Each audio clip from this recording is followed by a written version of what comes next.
Et ben voilà, bienvenue chez moi, mon chez moi fixe.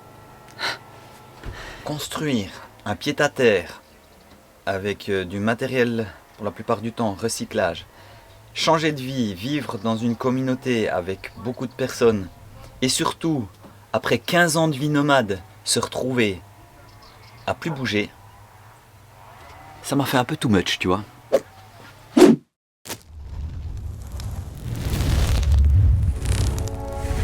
À part une belle vue des oliviers et la tranquillité, il y a 3 mois ici, il n'y avait rien. Tout était à faire, en commençant par une fondation en pneus qui ensuite accueillait une terrasse en bois de 7 mètres sur 8,40. Une fois la plateforme construite, j'ai pu installer ma tente et trouver une solution pour bien l'attacher sur la terrasse. Pour ça, j'ai simplement passé les cordes à travers les lattes de la terrasse et ensuite tendu le tout. D'où la raison pour laquelle avoir une terrasse solide, c'est très important.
Voilà comment faire un lit 120 sur 190 en quelques minutes. Bon, pourquoi je vais faire un lit aussi bas? Parce que ça me permet d'avoir plus d'espace dans la tente. Et puis ce que je vais faire, je pense, c'est que ici dessous, je vais mettre des petits tiroirs, que ça me fasse des rangements ici dessous.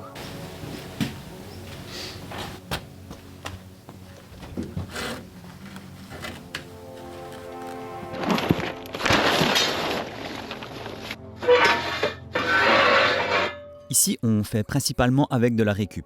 Et à la base, je voulais me construire un poêle à bois. C'est ici, un petit peu Treasure Island. Donc en fait, c'est tout un bordel. Tu viens, tu cherches, tu trouves, tu réfléchis, tu penses. Et tu développes ta créativité et ensuite, tu construis.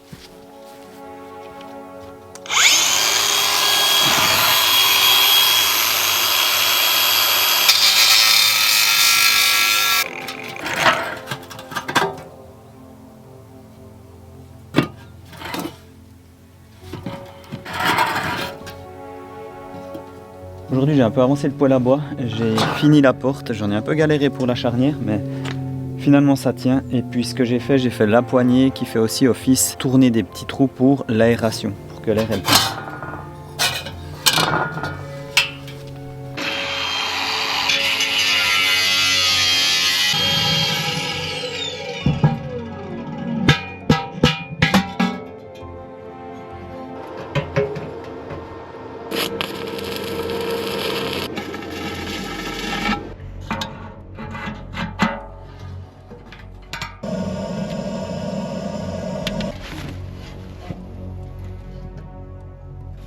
On voit bien ici la fumée de justement la peinture là.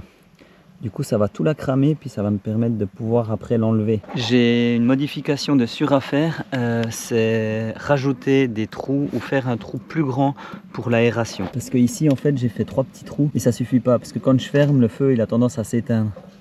Donc il faut que je fasse une plus grande aération là. Mais en soi ça va, ça fonctionne. Et apparemment il n'y a pas vraiment de fuite. Donc ça je suis assez content.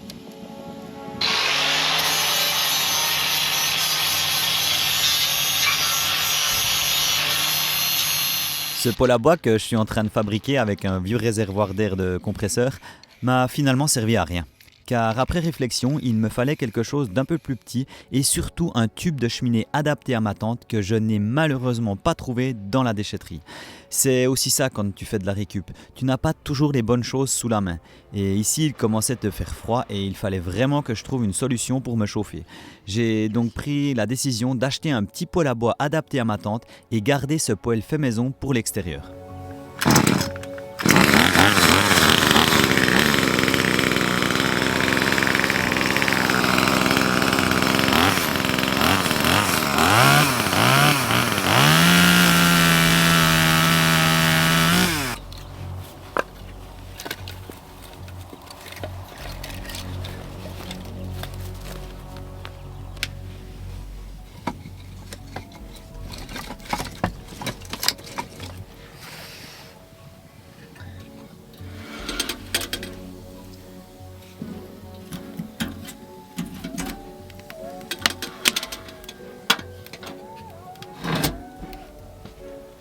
T'entends les chacals?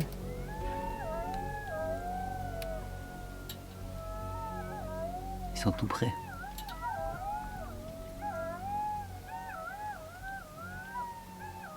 Et ça, c'est quasi tous les soirs. Il y en a un qui commence et ça suit. Et puis ici, dans les champs d'oliviers, il y en a beaucoup. Moi, je trouve ça chouette. Me voilà pour mon premier soir dans la tente. Alors je suis hyper content d'avoir déménagé ici dans ma tente, c'est mon vrai chez moi. J'ai pas vraiment filmé le déménagement parce qu'il fallait que je me dépêche à cause qu'il va probablement y avoir du mauvais temps. Mais au moins maintenant je suis posé, j'ai mon poêle pour pouvoir me chauffer, j'ai un lit, j'ai mon bureau pour pouvoir travailler. Bref, j'ai le nécessaire pour pouvoir faire tout ce dont j'ai besoin de faire. J'ai même un chat. Oh Bibi, mais oui, qu'est-ce qu'il fait? Ah, et je me suis coupé les tifs. Comme tu peux voir, il y a eu du changement. Mais ce soir, je vais profiter de faire le montage de la vidéo et me poser un peu, ça va me faire du bien.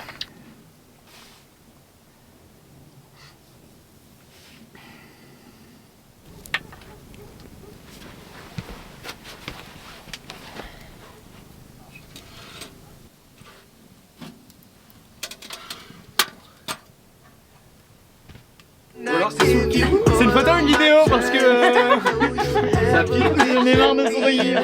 Couché, il faut toujours regarder là, les gens ils sont là-dedans. Ok, d'accord. Ah, dis bonjour. Bonjour, et je regarde dans les yeux comme ça. Voilà, et tu dis bonjour parce que les gens ils sont dans l'objectif, tu vois. Ok, c'est génial.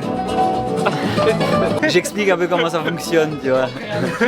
Faudra que t'apprennes, hein, toi, parce que... Et oui. Et oui. Et oui. Ah, Diopigadia, c'est rempli de vie. Entre les personnes qui résident à l'année et les volontaires qui sont de passage, tu vois toujours du monde.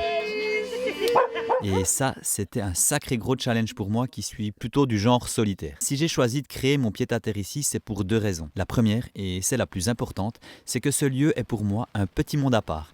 Un endroit où je me sens bien et qui est totalement différent de la société où je vivais avant d'être nomade. Et la deuxième, c'est que je peux contribuer et aider la communauté avec ma chaîne YouTube. Je m'explique. Depuis plusieurs années maintenant, je travaille souvent en collaboration avec des marques et ici, je peux offrir mes produits qui leur sont vraiment utiles. Par exemple, aujourd'hui, je leur présente la toute dernière batterie EcoFlow Delta 3 classique qui aura parfaitement sa place ici. It's like a little generator. C'est un petit peu comme une petite génératrice. It's cute.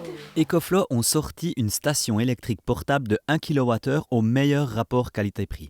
En gros, elle offre la capacité et la puissance qu'il faut pour seulement 549 €. Sans suréquipement inutile, comme ça, elle couvre les besoins essentiels du quotidien sans payer plus pour une puissance ou une capacité que l'on n'utilise pas. Et ici, à la communauté, il y a un bel exemple, car ils avaient un système électrique de secours, mais il était bien trop gros. Tu peux me montrer la génératrice que tu avais de secours? Ouais, alors tu vois notre superbe génératrice là on l'a mis sous un plastique parce qu'en fait on peut même pas la déplacer tellement elle est lourde, c'est un gros machin. Ouais, mais est-ce que tu avais besoin de cette puissance? J'utilise jamais la puissance. Et surtout il faut 2 personnes pour la déplacer et même à 2 personnes voilà quoi. Parce combien? Ouais, je sais pas mais ça Parce que la batterie EcoFlow, elle pèse 12 kg 100, donc une personne peut la prendre tout seul, tu vois. Et elle est très petite et très maniable, c'est ça l'avantage. Le générateur on le vend si jamais.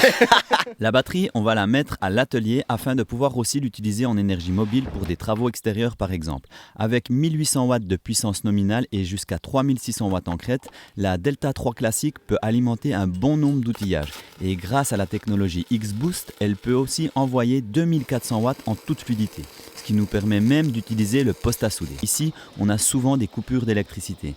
Et avec la batterie, tout devient plus facile, car on peut facilement la placer à un endroit où on a besoin et continuer nos tâches quotidiennes. Et avec ces connexions USB, on peut aussi profiter de charger nos petits appareils comme nos smartphones par exemple. Pour la recharge, elle passe de 0 à 80% en seulement 45 minutes, mais ici le but est de la recharger avec des panneaux solaires pour ainsi économiser l'électricité. En gros, la Delta 3 classique, c'est la batterie parfaite pour les petits budgets tout en ayant la qualité EcoFlow. Et si tu es intéressé, tu obtiens encore 5% de réduction avec mon code promo RAFCRAM. Je te mets tout en lien en description de la vidéo et là, on va reprendre où on en était à notre soirée pizza raclette avec les copains. Faut que je te montre quelque chose. Ce soir, à Diopigadia, c'est raclette party. It's the first apéro raclette. How does it You know raclette in Switzerland? like you like? Yeah, smell. This is from Switzerland. It's strong. It's good. Du coup, j'ai ramené donc la meule et les valaisans avec pour racler. Le fromage sans le racleur. On fait pas les choses à moitié. Ici, tu penses bien qu'on n'a pas d'appareil à raclette. Et je te parle pas de la raclonnette, mais bien de la vraie raclette. Oui, ça c'est mon côté suisse.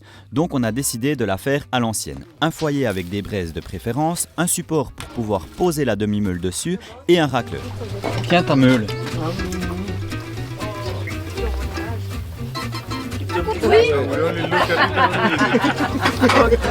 Non, vraiment, je sais ce qu'il a dit. Comme le lieu accueille des personnes de toute nationalité, pour certains c'était la première fois qu'ils testaient la raclette. Et pour d'autres, c'était un retour aux sources. Je peux pleurer. Bah pleure. Bon, comme tu peux voir, ce soir, à la ferme et à l'éco-village, on fait une raclette. Et si tu te poses la question d'où vient cette raclette, ben en fait, je suis allé chercher ma Volvo en Suisse et c'est comme ça que j'ai ramené le fromage ici.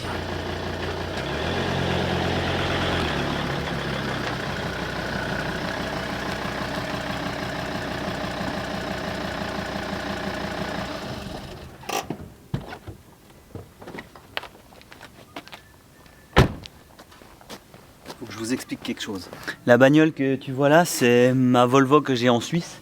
C'est une Volvo Break AWD, donc 4x4 V70. Et si tu me vois là, et comme je te dis qu'elle est en Suisse, c'est qu'actuellement je suis en Suisse. Le but c'est de faire un aller-retour et la ramener en Grèce. Mais avant ça, j'ai une petite chose à faire parce que elle est assez basse.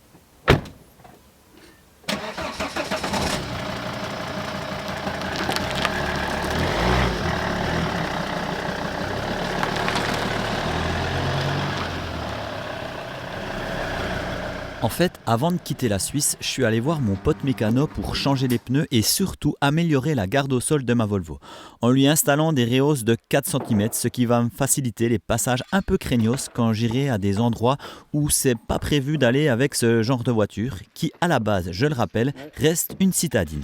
Mais on est d'accord que... Il y a un quatrième. Ah oui, parce qu'il y en a pour l'avant et l'arrière. Ouais. Et Ça tu fait vois, en fait, tu remplaces ceux qui sont là par ça, Ouais. devant, puis ça vient par-dessus, comme une coupelle si tu veux. Ouais, bah c'est ça, ouais. Puis là, c'est juste le ressort qui vient poser dessus. Ouais.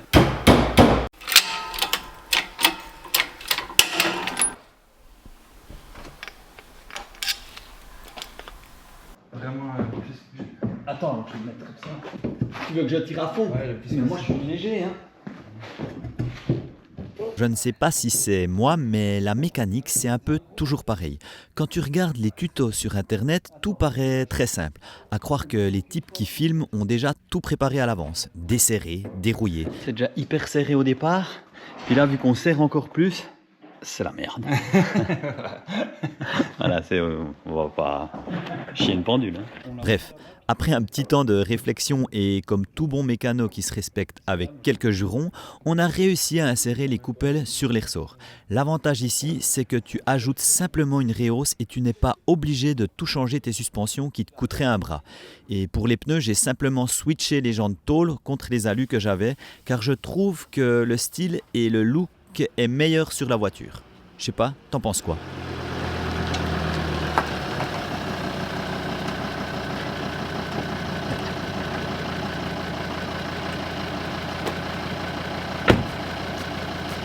je sais pas si tu vas voir la différence, mais elle est un petit peu plus levée.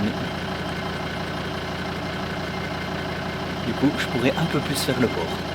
Comme tu l'auras compris, la Volvo Orland, c'est comme ça que j'ai nommé ma voiture, a encore de belles aventures devant elle. J'ai plein d'idées en tête avec cette voiture. Et en traçant au sud, direction la Grèce, j'ai aussi remarqué à quel point la vie nomade me manque.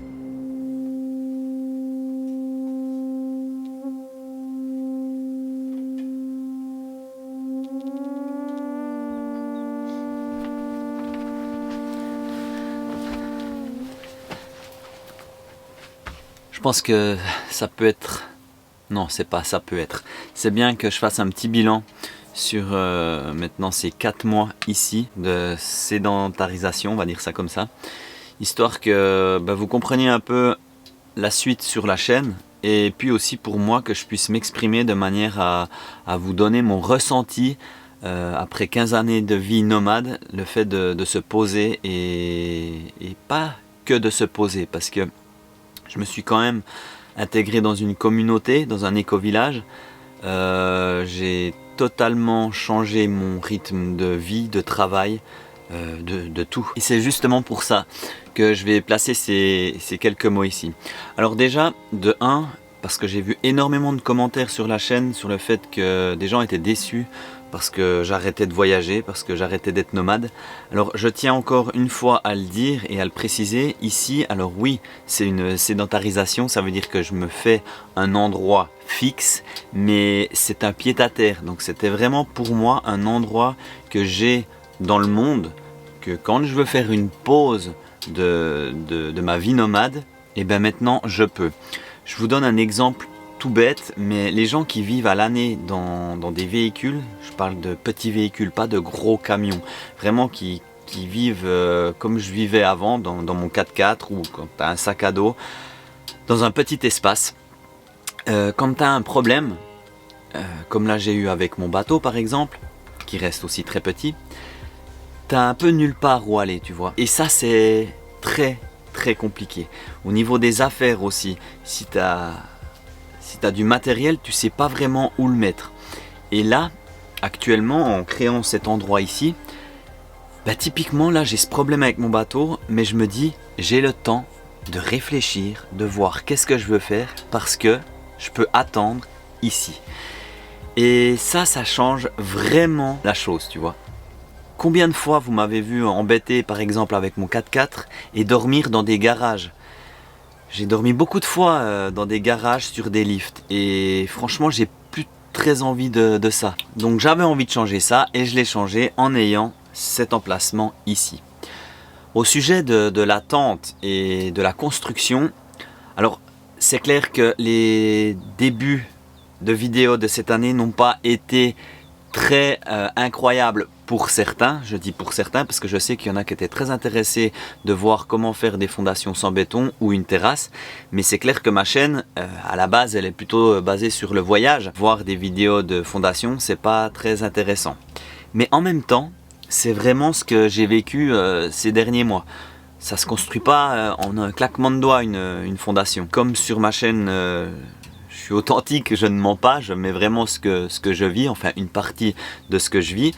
C'est ce que j'ai vécu. Alors là ça va changer parce que maintenant la tente elle est posée, la cuisine elle est construite, il y a encore pas mal de choses à faire, mais maintenant ça va être quand même beaucoup plus intéressant, surtout que vu que je vis dans un éco-village, j'ai aussi l'intention de vous montrer, de vous présenter un petit peu le lieu où je vis et les personnes avec qui je vis. Et ça aussi c'était un gros apprentissage pour moi de devoir m'intégrer dans une communauté avec ma caméra. La troisième qui est quand même quelque chose qui m'a fait, on va dire, un peu me perdre dans ce début d'année, c'est le fait qu'en venant ici, j'ai voulu, et c'est normal, quand tu fais partie d'un éco-village et une communauté, c'est de t'intégrer et de participer. La direction qu'on prend quand on vit dans une communauté, c'est de vivre tous ensemble et de participer pour pouvoir faire tourner le lieu. Je tiens à préciser que Diop Igadia m'ont finalement rien demandé, ne serait-ce que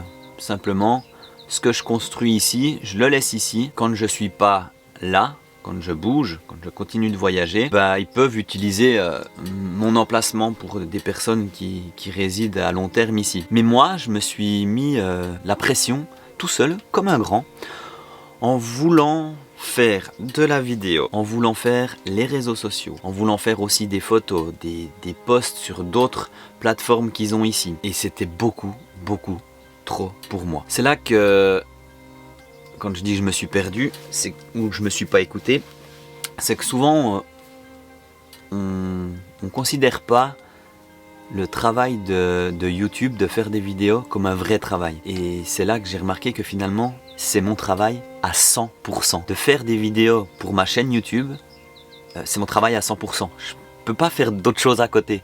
J'ai essayé là en début d'année, en voulant donner plus pour Diopigadia, et honnêtement je me suis complètement perdu. D'ailleurs c'est la raison pour laquelle j'ai eu un retard énorme sur mes vidéos, mais c'est pas que je suis en manque de contenu ou que je voulais faire une pause.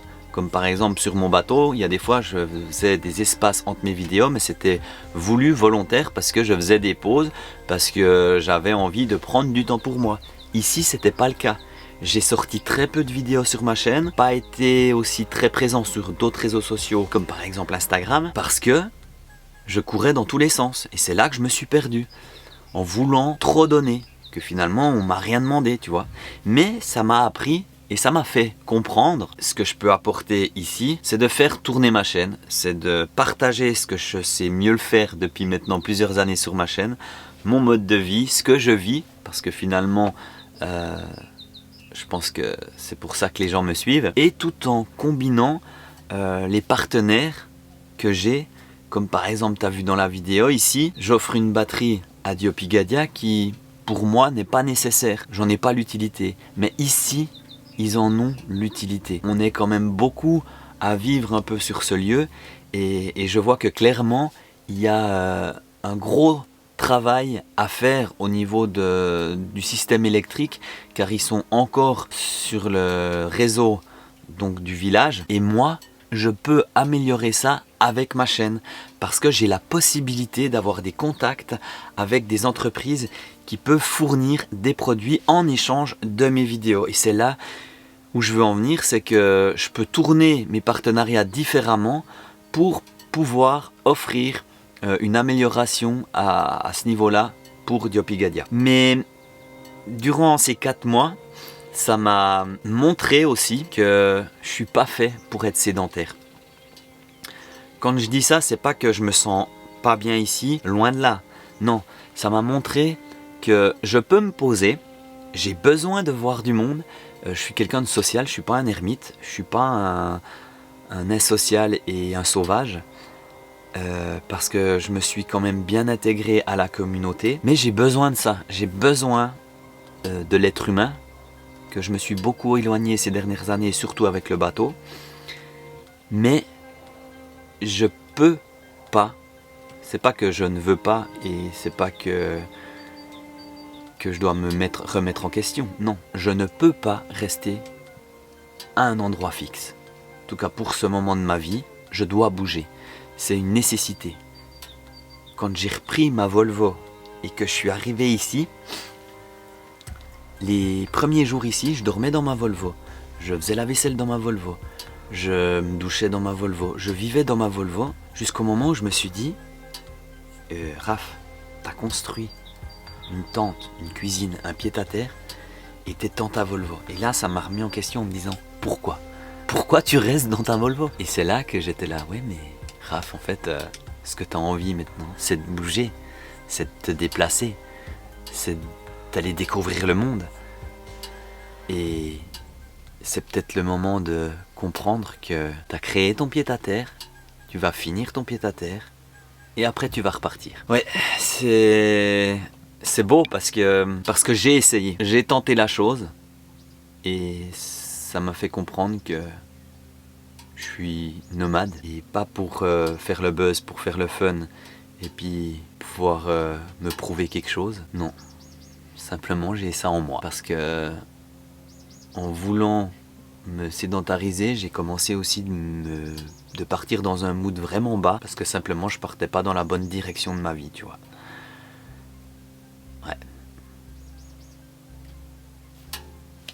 suis nomade. Et je pense que j'ai ça en moi. L'important dans la vie, c'est vraiment de s'écouter, mais il est aussi très important d'écouter les autres. Parce que en venant ici, étant donné que je suis dans un éco-village, une communauté, j'ai énormément échangé avec les gens. Et puis c'est vraiment des personnes qui vont dans mon sens. Ça veut dire c'est pas des personnes forcément nomades ou forcément aventurières, hein, non, loin de là. Ce qu'ils veulent, c'est simplement améliorer les choses. Autant le monde, leur vie, leur partage. Quand ils voient que quelqu'un va pas bien, eh ben, ils vont essayer d'améliorer son bien-être sans oppresser la personne, sans obliger la personne à quoi que ce soit. C'est simplement que Diopigadia, pour moi, ça reste une petite bulle dans ce monde qui me fait beaucoup de bien parce que cette petite bulle, elle va dans le sens dans lequel je veux aller. Et le bon exemple, c'est que Diopigadia, c'est pas nomade. C'est là qu'on voit qu'on peut être totalement différent, mais aller dans le même sens, tu vois. Et je pense que c'est tout ce que j'avais à dire. Donc pour résumer, en gros, je vais repartir à l'aventure. J'ai des idées avec la Volvo. Mon bateau, je ne sais pas encore trop qu'est-ce que je vais faire, mais je sais que c'est pas fini la vie en bateau, sauf que actuellement, je dois finir et je veux finir ce petit emplacement. Et une fois que tout ça sera ok, je vais repartir à l'aventure. Je pense que je vais m'arrêter là avec ce petit sourire de coin pour vous montrer que je suis content de tout ce qui se passe dans ma vie, même que j'ai eu ses hauts et ses bas, mais la vie, c'est ça. Je tiens à remercier encore l'entreprise EcoFlow de soutenir le projet. Si tu es intéressé par mon code promo, il y a tout en lien en description de vidéo. Et je vous dis à une prochaine vidéo. Surtout n'oublie pas, abonne-toi, like, commente, ça fait toujours plaisir. Et je tiens aussi à vous remercier de continuer à me suivre dans l'aventure. Allez, salut! Je me fends la gueule parce que c'était tellement un bordel ma vie ces derniers temps. C'est genre un gros papier que tu chiffonnes et là je suis en train de le déchiffonner et je vois plein de choses. Comme quoi des fois, vous aviez peut-être raison, se poser pour pouvoir se reposer, ce qui n'a pas été le cas, hein, je me suis pas reposé, mais se poser m'a permis de comprendre que je suis pas fait pour me poser. Alors merci. Allez, salut!